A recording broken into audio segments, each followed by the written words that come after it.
भगवान शिव दूल्हा बनकर के बैल पर उल्टे बैठ गए और किसी ने भगवान से पूछ लिया कि भोले बाबा, अरे बैल पर बैठे हो तो कम से कम सीधे तो बैठो, उल्टे क्यों बैठे? भगवान भोलेनाथ ने कहा कि अगर मैं सीधा बैठ जाऊंगा तो भगवान की तरफ से पीठ हो जाएगी, क्योंकि मेरे पीछे मेरी बारात में श्री हरि विष्णु का काफिला आ रहा है, श्री हरि विष्णु की सवारी है। और ऐसा सीधा बैठना किस काम का जो जीव को परमात्मा से विमुख कर दे, इसलिए मैं तो उल्टा ही बैठा।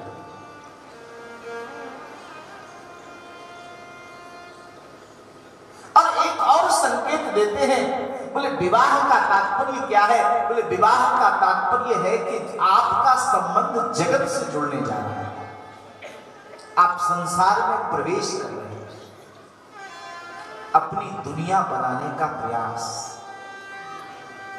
अपना संसार निर्मित करने जा रहे हैं।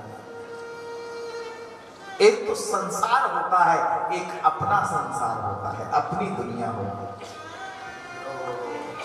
लोग कहते हैं आजकल इनका मिजाज नहीं मिलता, ये तो अपनी दुनिया में कुछ खोए खोए से रहते हैं, ये अपनी दुनिया क्या है?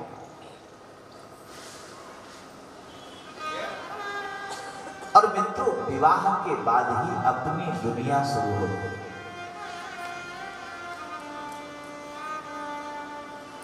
अच्छा, बड़ा अद्भुत शब्द दुनिया। कई बार मैं सोचता हूं कि जिसने इस संसार का नाम दुनिया रखा होगा वो बहुत बड़ा मनोविश्लेषक रहा होगा। आपने दुनिया देखी है? दुनिया एक तो ये दुनिया है जो दिखाई देती है, यानी दृश्यमान जगत,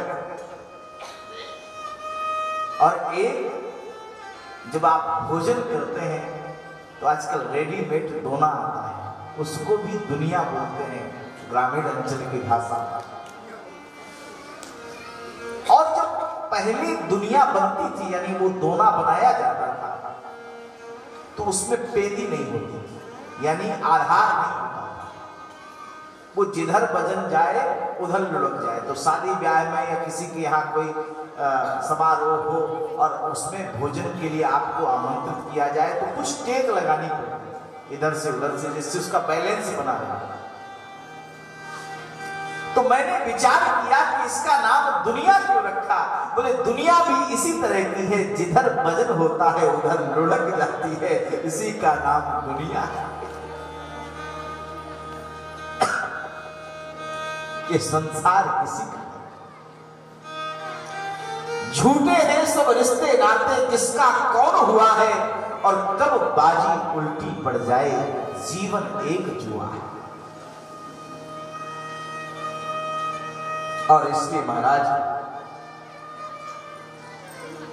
भगवान शिव ने कहा कि मैं विवाह करने जा रहा हूं, और विवाह का तात्पर्य है कि मैं अपना संबंध जगत से स्थापित करने जा रहा हूं। तो संबंध भले ही संसार से हो जाए, जगत से हो जाए, लेकिन दृष्टि भगवान की ओर रहे। तो जगत में बसेंगे तो आप, लेकिन जगत में फंसेंगे नहीं, इसलिए मैं बैल पर उल्टा बैठा।